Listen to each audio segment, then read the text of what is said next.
ओम सभी को सादर नमस्ते। हम अपने जीवन को गहराई से देखेंगे तो उसमें पाएंगे कि दुख के अतिरिक्त हमने अभी तक कुछ अर्जित किया ही नहीं है। दुख की अनुभूति के अतिरिक्त हमारे पास कुछ है ही नहीं। सुख आता भी है तो एकदम विद्युत की तरह बस आता है और झटका सा दिखता है और चला जाता है एक झटके में। फिर वही दुख की काली रात, थोड़ी सी चमक आती है सुख की, उससे ज़्यादा मिलता नहीं। क्योंकि जीवन में आप थोड़ा सा भी अनुभव करेंगे तो पाएंगे कि संसार में दुख की काली रात्रि ही ज़्यादा है, विद्युत की जो चमक है वो तो बहुत थोड़ी सी है और उसमें भी कहीं ना कहीं दुख छिपा है। तो महर्षि कपिल जी ने हमारे दुखों को 3 भागों में विभक्त किया। तो उन्होंने कहा कि मनुष्य को आध्यात्मिक दुख होते हैं, भौतिक दुख होते हैं और दैविक दुख होते हैं। इसमें से सबसे अधिक जो दुख होते हैं वे होते हैं आध्यात्मिक। आध्यात्मिक अर्थात हमारी मन स्थिति के कारण, हमारी कल्पनाओं के कारण, हमारे अज्ञान के कारण, मोह के कारण जो दुख उत्पन्न होते हैं वे सब आध्यात्मिक दुख की श्रेणी में आते हैं। तो उसमें से एक दुख होता है तृष्णा के कारण से, कि अभी ये चाहिए, अभी और चाहिए, अभी और चाहिए। कामनाएं बहुत ज़्यादा हैं हमारी और बस दुखी रहते हैं। ये हो जाए, ये काम हो जाएगा और ये मेरी उपलब्धि हो जाएगी तो मैं सुखी हो जाऊंगा। लेकिन जैसे ही वो चीज़ मिली और उसको कुछ देर तक भोगा और उसके बाद में फिर वो दुख प्रकट हो जाता है। फिर शीघ्र ही कामना आने लगती है, उत्पन्न होती है, अंदर से भावना आती है कि अच्छा ये नहीं, इससे जो अगले स्तर का है वो मुझे उपलब्ध करना है, क्योंकि उसके बाद सुख आएगा। अर्थात जिन साधनों की अनुपलब्धि हो रही है उसी में हम सुख की कल्पना करते हैं और जैसे ही वह साधन हमें उपलब्ध हुआ उसकी सच्चाई हमारे सामने आ जाती है, दिखता है कि इसमें वास्तव में सुख है ही नहीं। परंतु तृष्णा है कि ये मिले, ये मिले, ये मिले और उसके बाद में आगे बढ़ते जाते हैं और कल सुख मिलेगा, कल सुख मिलेगा, कल मैं ये अर्जित कर लूँगा तो कल तो पक्का सुखी हो जाऊँगा।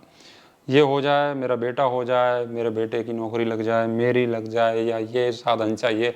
जो भी इच्छाएं हैं वो कभी समाप्त नहीं होती हैं और बस उसके कारण से दुख आता रहता है। तो कोई भी चीज़ की उपलब्धि हमें नहीं होती है वो दुख देती है। तो साधनों का अभाव है वो हमें दुख देता है। न्याय दर्शन में एक विषय आता है जिसमें कहा जाता है कि किसी को संतान होती है वो तो दुख देती ही है, ये बात तो ठीक है, लेकिन किसी की संतान नहीं भी होती है तब भी वह संतान किसी किसी व्यक्ति को दुख देती है। अर्थात जो माता पिता बनना चाहते हैं और उनकी संतान नहीं है, तो वो जो संतान नहीं है, संतान का अभाव भी दुख देता है। अर्थात संतान है तो दुखी है मनुष्य और संतान नहीं है तब भी दुखी है, दोनों ही स्थिति में दुखी है। तो जो संतान से दुखी है वो तो समझ में आता है कि संतान उसके साथ ठीक व्यवहार नहीं कर रही है, इसीलिए दुखी है। या उसकी जो कामनाएं हैं वो चाह रहा है जैसा जैसा वे नहीं कर रहे हैं, उसकी सेवा नहीं कर रहे हैं, इसीलिए दुखी है। लेकिन संतान नहीं है उससे भी दुखी है, क्योंकि उसकी कामना है कि संतान मिले और वो चिकित्सा करा रहा है, कभी यहाँ चिकित्सा करा रहा है, कभी उसी देवी देवता के चक्कर मार रहा है, कभी कहीं जा रहा है, किसी बाबा के पास जा रहा है, कहीं से भभूत ले रहा है और तड़प रहा है वो कि कब पुत्र या पुत्री की प्राप्ति हो तो मैं अपने जीवन को ढंग से जी पाऊँ, बड़े सुख के साथ जी पाऊँगा। लेकिन उसे वो सुख नहीं मिल रहा है, संतान नहीं हो रही है, तो वो दुखी है और वो पूरा जीवन इसी दुख में व्यतीत कर देगा। संतान के न होने का दुख उसे जीवन भर बना रहेगा। तो इससे बचने का एक समाधान बताते हैं कि जो तृष्णा है उसका त्याग कर दो। कामजन्य सुख की जो लालसा है उसका आज ही त्याग कर दो और आज ही सुखी रहो। यदि आप ऐसा चाहते हैं कि वो चीज़ मिलेगी, फिर मिलेगी, फिर मिलेगी और उसके लिए आप तड़पते रहो, बिल बिलाते रहो, नहीं मिलेगा सुख, शांति नहीं मिलेगी। आज ही अपने मन को नियंत्रित करना पड़ेगा कि ठीक है, नहीं मिल रहा, भाड़ में जाओ और तुरंत रिजल्ट लो, उसका परिणाम तुरंत मिलेगा। पिंगला नाम की एक स्त्री के विषय में आपने सुना हो। वो धनवान वैश्या थी उसको कई सारे पुरुषों के साथ संबंध बनाने का शौक था। तो एक स्थिति ऐसी आई कि लोगों को उसके साथ भोगने की इच्छा नहीं रही, तो वो तड़पती रही कि कोई पुरुष मिले, कोई पुरुष मिले, कोई पुरुष मिले जिसके साथ मैं सहवास करूं। तो शारीरिक सुख की चेष्टा करती रही वो लंबे समय तक, परंतु उसे वह सुख नहीं मिला किसी से। तो उसकी लंबी लंबी सांसें चलती थी, बीपी हाई होता था, बहुत तड़पती थी, कैसे मिले कैसे मिले, बहुत दुख होता, बहुत दुखी रहती थी। फिर उसने क्या किया, अचानक से उसने कहा यार ये दुख तो बहुत परेशान करता है, तो ऐसा करते हैं भैया, जो भी इच्छा है ना मुझे नहीं चाहिए ये सुख, इसने तो मेरा खून पी लिया मेरा, मैं तो बहुत परेशान हो गई इससे, वो सुख मुझे नहीं चाहिए, क्योंकि उसकी इच्छा ने मेरा जीवन जो है वो नरक बना दिया। तो महर्षि कपिल कहते हैं कि निराशः सुखी पिंगलावत्, जो पिंगला के समान निराश हो जाते हैं, आशा ही छोड़ देते हैं उस चीज की, नहीं मिल रही है भाड़ में जाओ, तो वे जैसे पिंगला निराश होकर के सुखी हो गई थी कि भाई मुझे नहीं चाहिए ये कामजन्य सुख, लात मारती हूँ इसको, मैं तो जैसा भी जीवन है शांति से संतुष्टि के साथ जीऊंगी, तो वो उसी समय सुखी हो गई थी। उसी प्रकार आप भी पिंगला के समान सुख का अनुभव कर सकते हैं आज से और अभी से। उसके लिए आपको निराश होना पड़ेगा। निराश अर्थात आशा छोड़ देनी होगी। जिस सुख की कल्पना कर रहे हैं हम, जिसकी आशा में कि ये हो जाएगा तो ठीक हो जाएगा, लेकिन ऐसा कभी होता नहीं है। हमने जो कुछ भी पाया है आज तक, तो जो पाने से पहले की स्थिति थी तब हम क्या सोचते थे कि यह वस्तु मिलेगी और मैं सुखी हो जाऊंगा, लेकिन वो आज मिली, सुख नहीं मिला ना, बिल्कुल नहीं मिला। फिर आगे की इच्छा हुई, तो ऐसे करके पूरा जीवन दुख में व्यतीत होगा। तो उससे अच्छा है हम जो हैं आज हैं, हमारे पास जो भी है पर्याप्त है, कर्म करेंगे, जीवित रहेंगे तो करेंगे तो है ही, तो जो मिलेगा उसमें संतुष्ट हैं, तो बहुत ज़्यादा लंबे की इच्छा कामना न करें, महर्षि कपिल कहते हैं। इसी बात को महर्षि व्यास जी कहते हैं कि यच्च काम सुखम लोके यच्च दिव्यम महत् सुखम तृष्णा क्षय सुखस्य इते नारहतः षोडशीम कलाम। जो भी कामजन्य सुख हैं और जो भी दिव्य सुख हैं, स्वर्ग का सुख है, ये सब सुख तृष्णा के क्षय से उत्पन्न होने वाले सुख के 16वें भाग के बराबर भी नहीं है। अर्थात जब तृष्णा का क्षय हो जाता है, हमें कुछ चाहिए ही नहीं, ऐसी स्थिति में जिस सुख की अनुभूति हमें होती है, उस सुख के 16वें भाग के बराबर भी सांसारिक सुख नहीं है। तो इतना बड़ा सुख है संतोष में। वो एक भजन है ना, निर्धन कहे धनवान सुखी, धनवान कहे सुख राजा को भारी, राजा कहे चक्रवर्ती सुखी, चक्रवर्ती कहे सुख इंद्र को भारी, इंद्र कहे श्री राम सुखी, श्री राम कहे सुख संतन को भारी, संत कहें संतोष में सुख है, बिना संतोष सब दुनिया दुखारी, बिना संतोष सब दुनिया दुखारी। जहाँ संतोष नहीं है तो पूरी दुनिया दुखी ही रहेगी। तो संतोषाद अनुत्तम सुख लाभ, महर्षि पतंजलि जी भी इस बात को कहते हैं। जो संतोष कर लोगे उसमें बहुत सुख मिलेगा। तो आपको लग रहा होगा कि नहीं भोगेंगे तो उसमें तो सुख मिलता ही है, जब तृष्णा का क्षय हो ही गया तो उसमें क्या सुख मिल रहा है, वो तो चीज़ हमें मिल ही नहीं रही, तो क्या सुख है, वो तो एक सामान्य स्थिति है।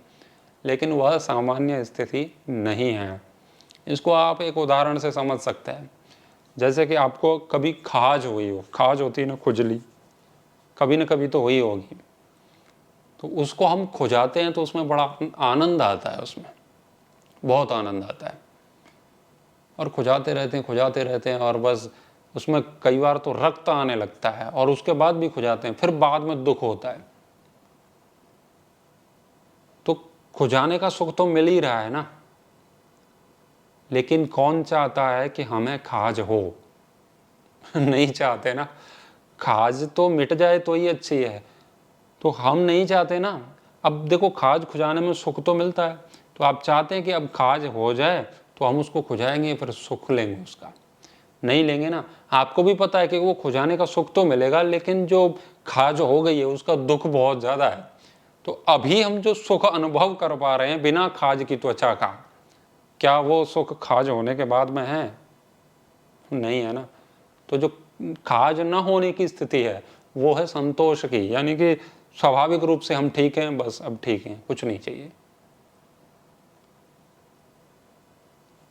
आप किसी स्त्री या पुरुष के संपर्क में आना चाहते हैं शारीरिक रूप से, तो उसके लिए एक व्याकुलता, व्यग्रता जो होती है वो बहुत कष्ट देता है, बहुत पीड़ा देता है।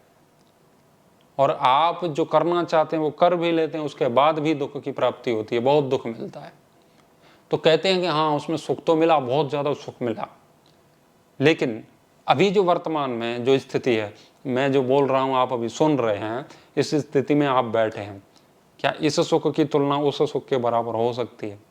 नहीं हो सकती ना। तो वो खाज है, वो एक रोग है और कोई नहीं चाहता कि वो रोग हो। तो सांसारिक सुख जो भी हों, रूप से प्राप्त होते हों, हमें स्पर्श से प्राप्त होते हों, हमें रसनेन्द्रिय से प्राप्त हों, चाहे हमारी श्रोतेंद्रिय से हमें प्राप्त हों, चाहे हमें हमारी घ्राणेन्द्रिय से हमें प्राप्त हों, वो प्राप्त होते हैं तब हमें सुख होता है। तो वो बिल्कुल वो रोग की तरह जैसे कि खाज है। यदि वो ना हो तो एक सामान्य स्थिति बहुत ऊंची होती है। इसीलिए जो ब्रह्मचर्य का सुख होता है ना, वो बहुत ऊंचा होता है। उसके सामने जो कामना से, जो हमें वासना से, उसकी पूर्ति से जो सुख मिलता है वो उसके बराबर कहीं भी नहीं है। तो ब्रह्मचारी है वो संतुष्ट है, नहीं चाहिए कुछ भी, जैसे हैं ठीक हैं। तो वो एक सामान्य अवस्था में बहुत सुखी जीवन व्यतीत करता है। तो ये जो कामनाएं हैं हमारी, उसको पिंगला की तरह आज ही छोड़ दो। यदि आज छोड़ देते हैं तो सुखी हो जाते हैं। नहीं तो जैसे जिस व्यक्ति को पुत्र की प्राप्ति नहीं हुई है, यदि वो आज उस तृष्णा को छोड़ देता है तो उसका आगे का जितना भी जीवन है वो शांति से जी सकता है ना। या जिन्होंने अपना पूरा जीवन जिया और वो उसके लिए दुखी रहे, यदि उनसे पूछा जाए कि अभी वो चीज़ तो तुम्हें मिली नहीं, यदि आप इस जो कामना को लेकर के चल रहे थे वह कामना का त्याग आप बहुत पहले कर देते, तो बाकी का जो शेष जीवन था वो तो शांति से जी सकते थे ना। तो न तो वो चीज़ मिली और न वो सुख मिला, तो न माया मिली न राम, वो बात कहते हैं। तो हम बहुत उल्टे सीधे प्रयास करते हैं तृष्णा के वशीभूत होकर के।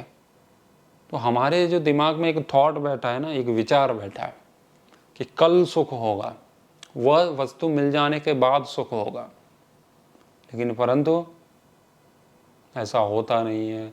कल भी देख लिया हमने, परसों भी देख लिया, अगली वर्ष भी देख ली, उसके अगली वर्ष भी देख ली, दुख निरंतर चले जा रहे हैं। तो ये जो विचार हमारे अंदर बैठा है कि कल सुख मिलेगा उस बात से, तो ये सूत्र जो है वो गलत है। जब सूत्र गलत होगा और गलत सूत्र पर हम चलेंगे तो उसके परिणाम भी गलत ही आएंगे।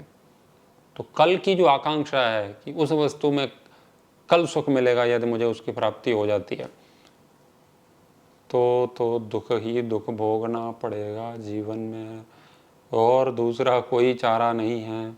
इसीलिए जो भी बीपी हाई होता है किसी भी बात को लेके, कामनाओं को लेके, उनको आज ही त्याग दें, ऐसा महर्षि व्यास जी कहते हैं, महर्षि कपिल जी कहते हैं, महर्षि पतंजलि कहते हैं। तो उनके जीवन का अनुभव है और आप भी इसे अनुभव करिएगा, बहुत कुछ मिलेगा, शांति मिलेगी, संतोष से सुख मिलेगा। नहीं तो भटकते रहो, दर दर की ठोकरें खाते रहो और रोते रहो, चीखते रहो, चिल्लाते रहो, कुछ भी प्राप्त नहीं होगा। आशा है आपको स्पष्ट हुआ होगा। आपने मेरी बात को सुना, बहुत बहुत धन्यवाद। ओम।